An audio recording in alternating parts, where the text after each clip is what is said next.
A box weighing 6 kg is being pulled with an acceleration 0.5 meter per second square over a rough surface with help of a string as shown in the diagram. If coefficient of kinetic friction is 0.1, then tension in the string is kg 10 metre पर second square. बच्चों basically हमें tension find करना है। Acceleration दे रखा है, surface जो है वो रफ है तो फ्रिक्शन फोर्स भी एक्टिव होगा, काइनेटिक फ्रिक्शन का कोएफिशिएंट भी दे रखा है। आइए फ्री बॉडी डायग्राम देखते हैं अपन। तो ये हमारे पास ब्लॉक है, इस ब्लॉक को आपने टेंशन टी लगाया है, हॉरिजॉन्टल के साथ एंगल कितना है बच्चों 30 डिग्री। आप कहोगे कि सर इस सबसे पहले तो इस टेंशन टी का कंपोनेंट ले लो, टी कॉस 30 हो गया और ये रहा बच्चों हमारा टी साइन 30। चलिए टेंशन का कंपोनेंट का काम हो गया। अब सरफेस क्या करेगा, एक नॉर्मल रिएक्शन भी लगाएगा और जो ब्लॉक का मास है, मास इनटू जी, अर्थ भी अपना ग्रेविटेशनल फोर्स लगाएगा। सिंस सरफेस जो है वो रफ है, रफ सरफेस है तो एक फ्रिक्शन फोर्स भी इस डायरेक्शन में एक्ट करेगा। लेट्स से एक्सेलरेशन अपन इस डायरेक्शन में ले लिया है पार्टिकल। ऑलराइट, तो ये कुछ फोर्स हैं जो कि आपको दिख रहे हैं बच्चों। अब हमें क्या करना है, हमें सबसे पहले वर्टिकल फोर्स को बैलेंस कर देना है। क्यों? क्योंकि मोशन जो है वो हॉरिजॉन्टल है, वर्टिकल डायरेक्शन में नहीं है एक्सेलरेशन, तो वर्टिकल डायरेक्शन में नेट फोर्स भी जीरो होगा। नेट फोर्स जीरो कहने का बहुत सिंपल सा मतलब है कि जितना ऊपर में फोर्स लग रहा है n प्लस टी साइन 30, उतना ही नीचे फोर्स लगना चाहिए जो कि mg के इक्वल है। ऑलराइट, सो यहाँ से बच्चों नॉर्मल रिएक्शन क्या आ जाएगा, mg माइनस टी साइन 30 को 1/2 लिखेंगे तो नॉर्मल रिएक्शन आ जाएगा mg minus t/2।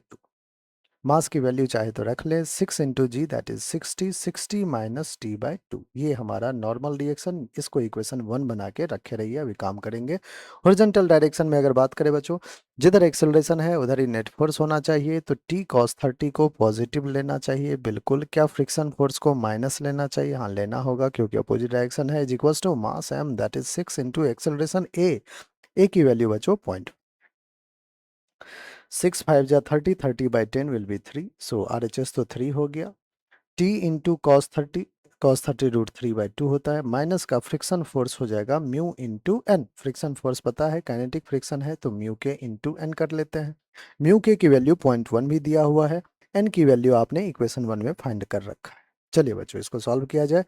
Root 3/2 times of T minus का mu K is 0.1 into normal reaction equation 1 में देखिए आप 60 minus t/2 is equals to 3। बहुत बढ़िया, हमें टेंशन चाहिए, एक ही अननोन है, टेंशन फाइंड कर लेंगे बच्चों। आप कहोगे कि सर रूट 3/2 लिख लो, माइनस का 0.1 इंटू 60, 0 0 कैंसिल तो 6 हो गया, माइनस माइनस प्लस हो गया, t इंटू 0.1/2। ठीक है, तो 0.1 को मैं 1/10 लिख सकता हूँ, t/20 लिख दिया विच इज इक्वल्स टू 3। बच्चों 6 को उधर भेज दीजिए, 6 + 3 9 हो जाएगा। Root 3/2t plus t/20 is equals to 6 + 3 9 हो जाएगा। बहुत बढ़िया, हमें टेंशन चाहिए, कॉमन ले लेते हैं टेंशन। रूट 3/2 प्लस का 1/20 विच इज इक्वल्स टू 9।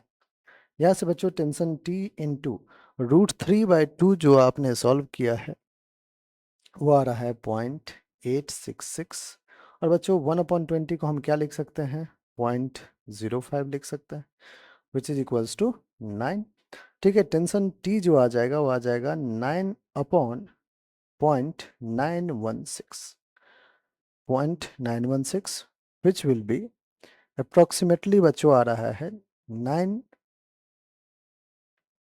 ठीक है, अप्रोक्सीमेटली ये कितना आ रहा है, 9.8 समथिंग ऐसे करके आ रहा है, 9.8 करके कुछ आ रहा है टेंशन। ठीक है, अब देखिए ध्यान समझिएगा, ऑप्शन कौन सा है। ऑप्शन है more than 6 Newton, 60 less than 60 Newton. पहले तो 6 न्यूटन गलत है क्योंकि 9 पॉइंट समथिंग आ रहा है बच्चों।